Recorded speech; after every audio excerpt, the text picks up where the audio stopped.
James, I met up with James. Could you please introduce yourself? Hi, my name is James, and I'm tutored by Hamish. Okay, so James say he wanna. Which grade are you doing? I'm grade 8 in Pythagoras Gymnasium in Stellenbosch. In Stellenbosch. So he wanna show you how to solve this question. James. Okay. Let's get started. Okay, so you first start off by seeing what you can do first. So they gave us a right angle triangle, so you can obviously use Pythagoras to calculate the hypotenuse. So in order to do that, you say DC squared. You say DC squared is equal to 8 squared plus 6 squared, which will give you 64 plus 36, which will give you 100. And since you need to calculate DC, you say DC is equal to 10 because the square root of 100 is 10. So DC is equal to 10, so I'll fill that in. 10. Since we have that, in a quarter of a circle, the opposite side will always be the same. So that 8 is also added to here. So it's 8.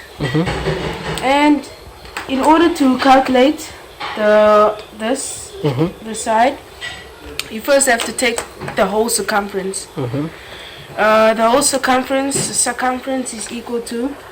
But what you mean when you say the whole circumference? Because Like- some people they don't understand when you say the whole circumference. The whole circumference is the total circle. But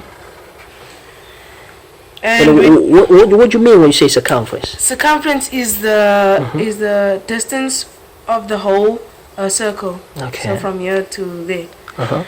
And all I need to do is calculate the quarter of the circumference. So a quarter of circumference is from here to here. So it's basically half of the circumference. So what that from where to where exactly? That one is a quarter. From here Yes. to here. So that's a quarter circumference. Yes, quarter of the circumference.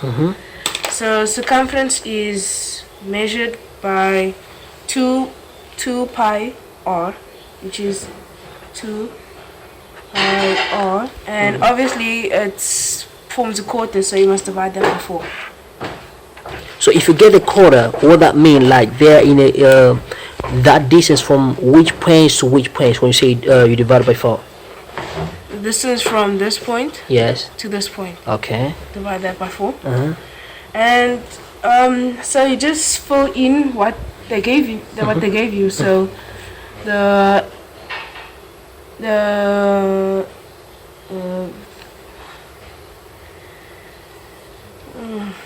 sorry, I'm stuck. No problem. I know you can. Just bounce back. Which law you use every time when you have a problem? Law of attraction. Law of attraction. Let me see how you can bounce back and use the law of attraction. So all I need to do is calculate my radius, and my radius is they gave me 8.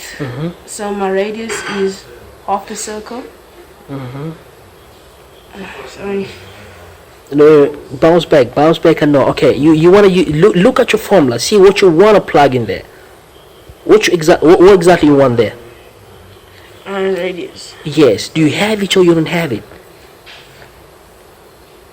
I have it, which is 8. Okay. So every time when you get stuck, right? Look at your diagram. Let's go. So it's 2 pi. And then